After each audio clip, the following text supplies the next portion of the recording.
Welcome to the 11th Annual Global Climate and Energy Project Symposium.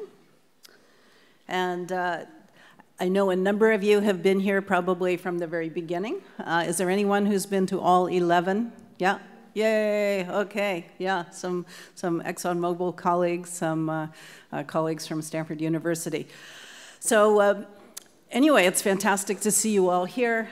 This is a very special time for us every year where it provides us an opportunity to talk with our colleagues, our sponsors, about the future of energy.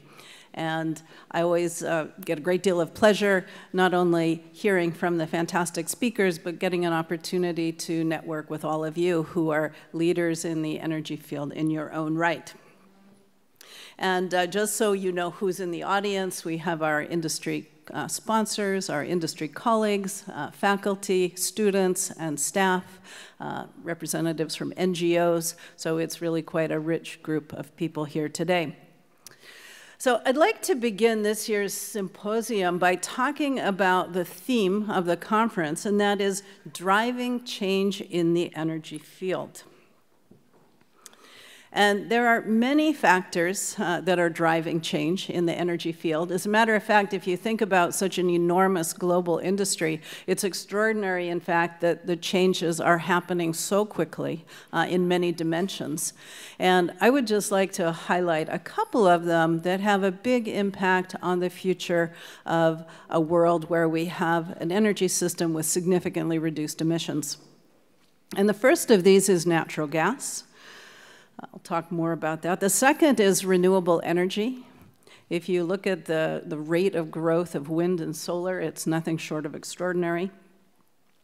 And there are many state, national, and international policy measures that are also beginning to have a big impact on the future of energy. And then finally, GCEP is really all about technology, and there are many technological innovations beyond wind and solar that are beginning to come to fruition as well. So we'll be talking about all of those. So I'd like to first talk about the electricity sector, in particular, where perhaps we're seeing the most rapid shifts. And this is a chart of the US emissions from the electricity sector from 1988 to the present. This is monthly data, and so you can see that over the course of the period from about 1988 to about 2005, the emissions continued to rise, albeit slowly, but continued to rise. And then beginning in about 2005 and 6, what we began to see is that the emissions began to drop. And if you look at April of 2015, in fact, the emissions were lower in the month of April than any time since this record began to be collected. So what I'd like to talk about is why. So this is a chart showing the comparison between the amount of electricity generated from natural gas and the amount of electricity generated from coal. So if you look at the left panel, that's total generation from coal, which you see peaked again in about the 2004-2005 timeframe and has seen rapid decline since that time. And then we can contrast that to the natural gas powered generation, which you see gradually and steadily has grown from about 1988 through the present. And extraordinarily, if you look in the last couple of years, there are actually several months when the amount of power generation from natural gas was as large as the amount of power generation from coal. So the consequences of that, of course, are that the emissions associated with burning coal and gas have gone down. Again, a dramatic drop in coal emissions. And you can see, yes, indeed, the emissions from natural gas have gone up, but because natural gas has about half the emissions per unit of electricity produced, that even though we're producing nearly as much electricity from natural gas, the emissions are far lower. So this is part of the explanation for why the United States actually peaked in emissions earlier last decade. But that's not the whole story. So this is a graph showing renewable energy production in the United States. This is not installed capacity, this is actual generation. And this goes back even farther, looking in the 1950s, where basically hydropower and biomass were the only sources of electricity generation from renewables. But fast forward to about 2000, we began to see the very dramatic and rapid increase in the amount of power generated from wind. And in fact, if you compare this, you'll see that the hydropower and wind are almost of the same magnitude. Again, a change no one would have predicted would have taken place in the year 2000. And likewise, we begin to see the beginning of a rapid increase in the amount of electricity generated from PV. And this is actually, PV now is the fastest growing renewable source of electricity in the United States. So that's the other part of the story. So emissions reductions from shifting from coal to gas and increasing the amount of renewables. But this is annual data for the whole United States, and you can peel back the onion and understand a little bit more about these trends by looking at, for example, the data from California. So this is power generation in California last week, information available from the California Independent System Operator. And what are shown here is the sources of power generation for a 24-hour day over the course of the last week. And we see the blue is hydro. So we see that hydro is now operated to basically help manage the mismatch between supply and demand. A little bit of hydro. Next, we see renewables. So that's wind and solar. And in California, it varies day by day, but the solar is now approaching the same amount of generation as wind power. On top of that, we see stacked nuclear. So all those things from the light green line down are basically no carbon emitting electricity generation. On top of that, we see natural gas generation, and I'd like to draw your attention to how variable that generation is, that over the course of the day, many gas plants are ramped up and down to carefully modulate the balance between supply and demand, and that's one of the advantages of natural gas power generation. Excuse me, it can do that. And then finally, stacked on top of that is renewables. So if you look in the middle of the day when the sun is shining, there are actually many days where between 25 and 30% of the instantaneous production and consumption of electricity is provided in renewables. Again, I don't think anyone would have forecast this. Now, as this is happening, the power producers, the independent system operator, are now beginning to grapple with how do we operate an electricity system built like this? We didn't build our electric grid for managing all this variable distributed supplies that over the course of the day go up and down.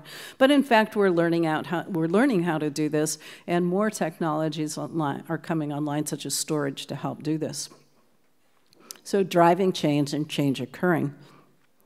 So another driver of change in the energy system is the U.S. Clean Power Plan, which was announced in August of this year, the final proposed version of this. And the goal is to reduce emissions from the electricity sector 32% below 2005 levels by the year 2030. In addition to reducing CO2 emissions, it will also achieve very significant reductions in sulfur dioxide and NOx, which helps with health impacts of energy generation. And I think that it's also very interesting to look at the Clean Power Plan because, again, instead of telling everybody, every state, every power producer how to actually achieve these reductions, the trend that we're starting to see is broad guidelines and requirements are being laid out, but providing states and industries and so forth the flexibility of how to manage that transition themselves.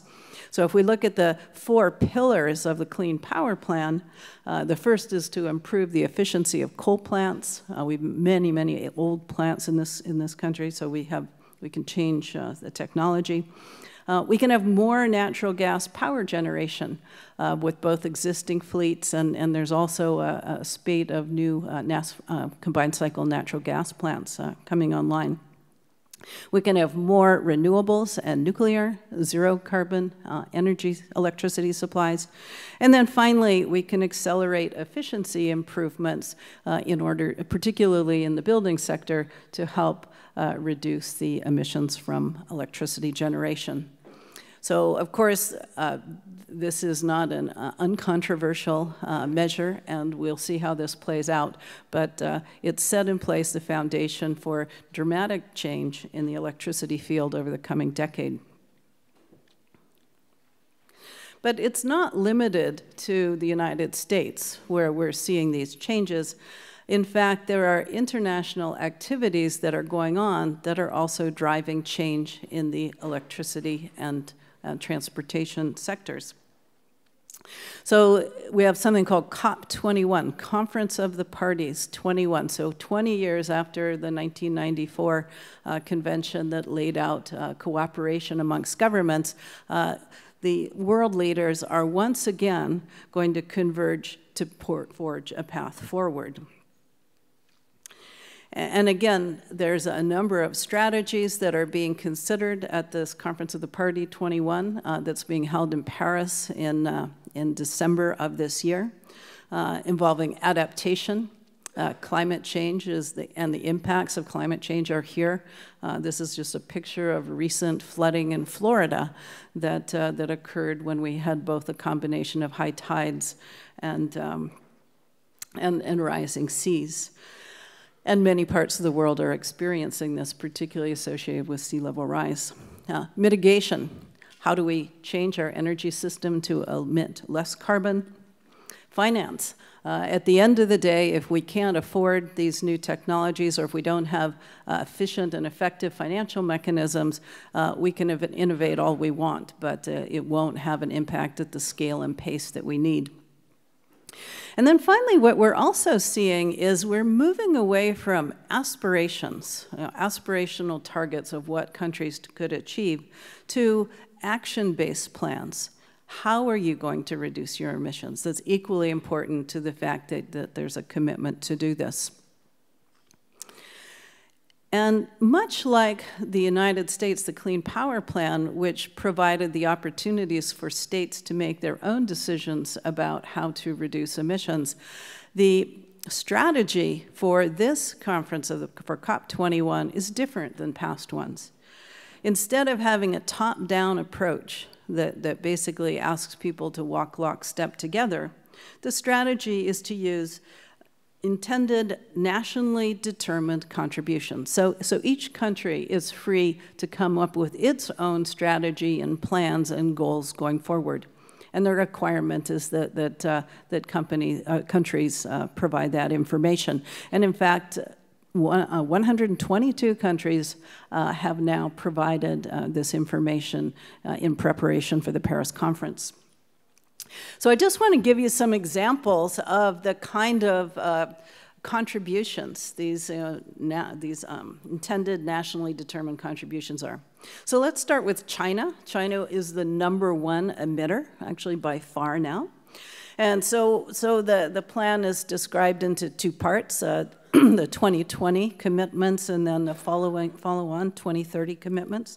So China has said by 2020 that it will lower the CO2 to GDP, or basically the carbon intensity of the economy, from 40 to 45% below 2005 levels.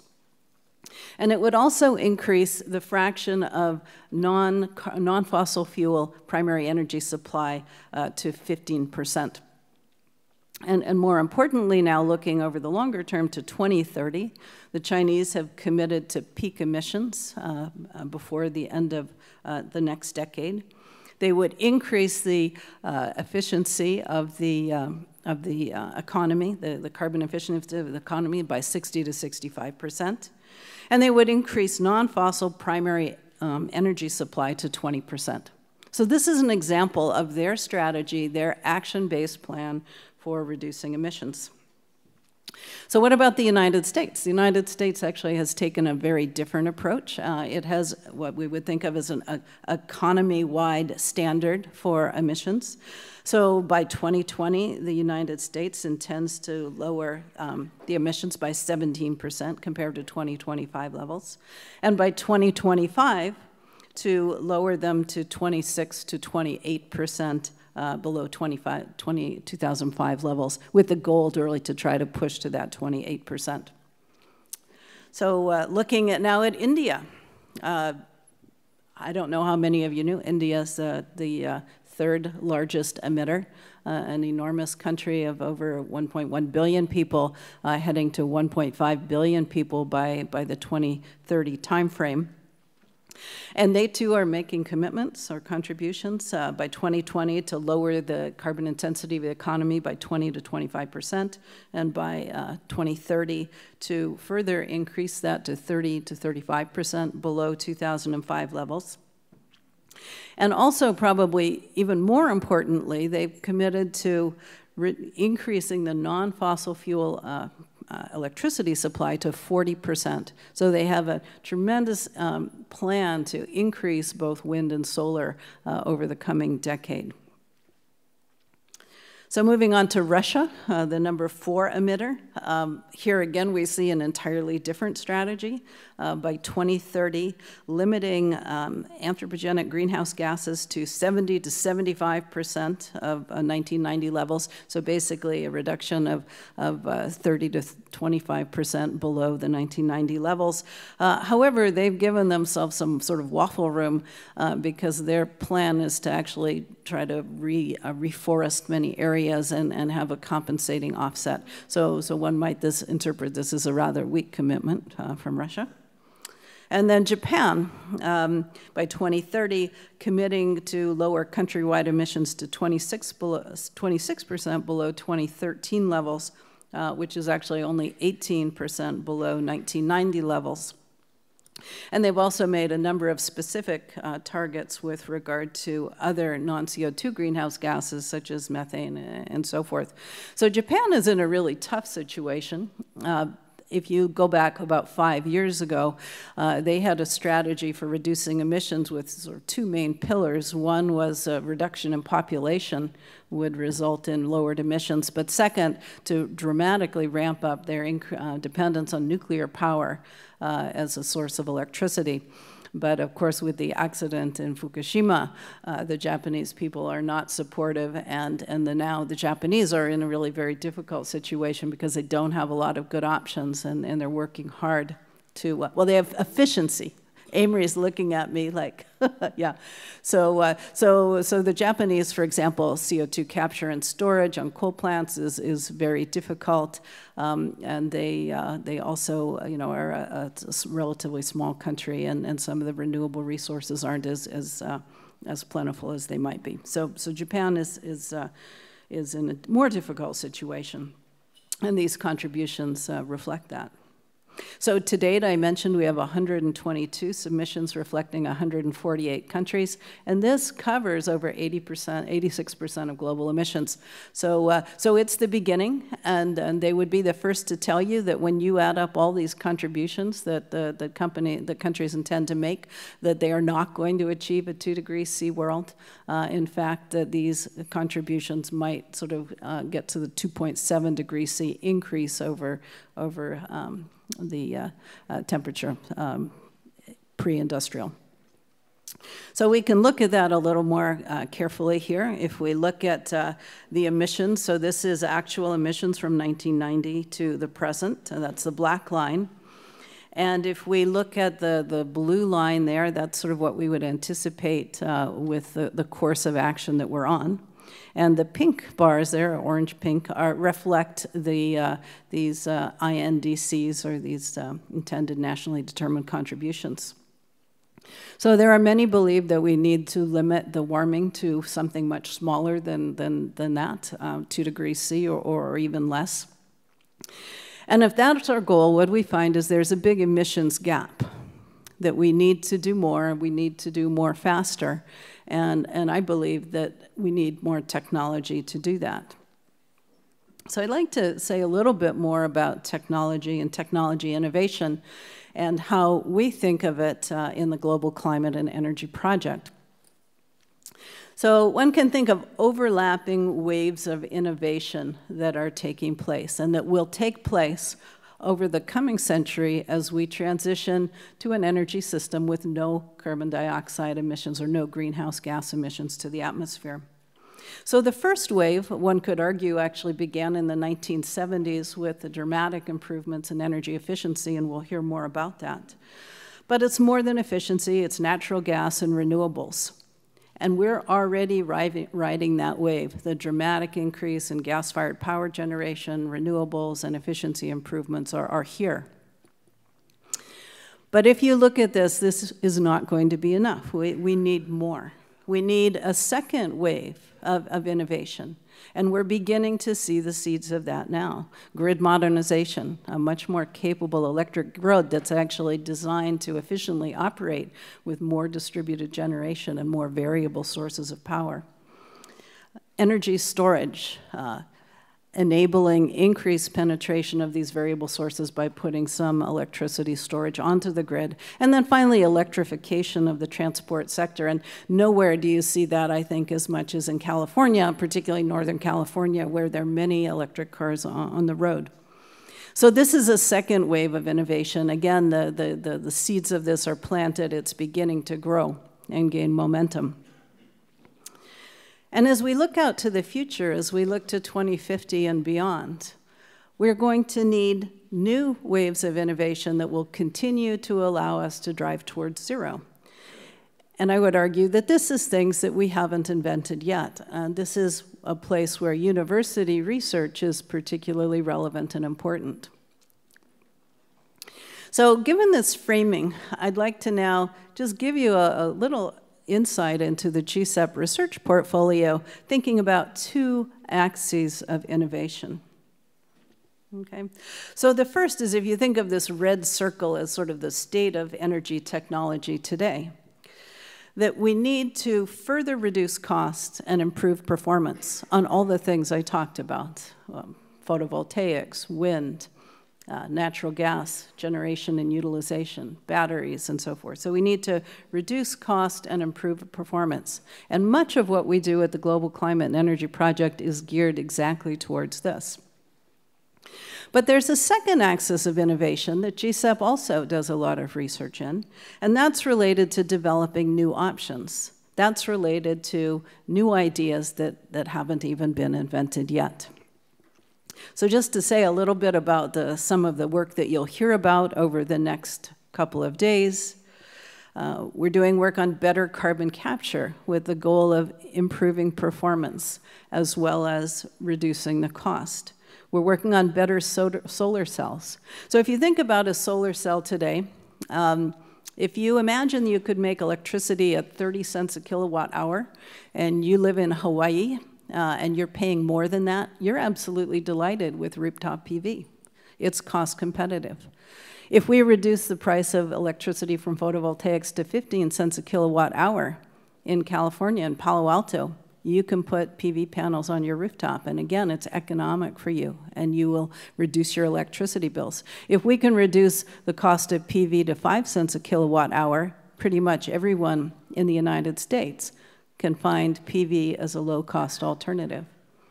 And if we can reduce the cost to 2 cents a kilowatt hour or 1 cent a kilowatt hour, pretty much we could have electricity during the daytime for everyone everywhere, for the billions of people who lack access to electricity today.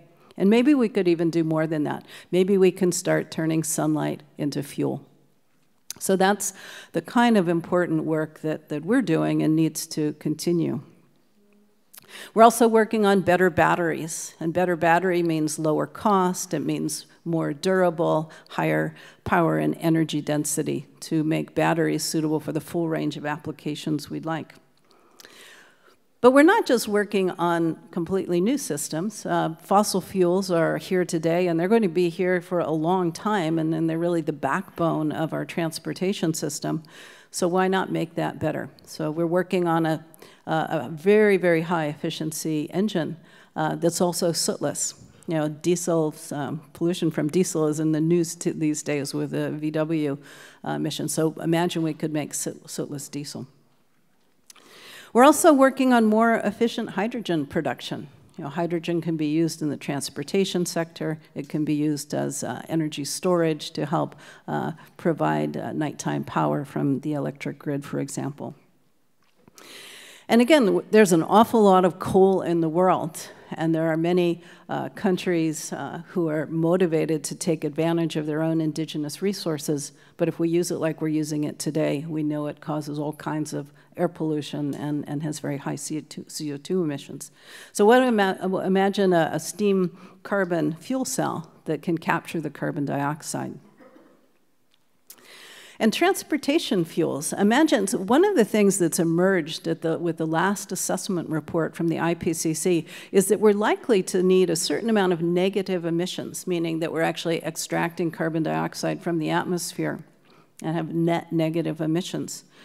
And we're going to be talking about some very exciting work where you can have transportation fuels made with biofeedstocks that actually achieve negative emissions, which can be an important part of our overall portfolio. We're also working on making fuels from electricity, carbon dioxide, and water. And if we can do this in the future, much of the challenge with decarbonization of the transportation sector can be opened up to new possibilities. And then finally, radically new concepts. The idea that we can harvest the darkness of the universe to provide both cooling as well as provide power, but not power in the daytime like you get from a photovoltaic, but power during the nighttime. So these are some of the things we're working on.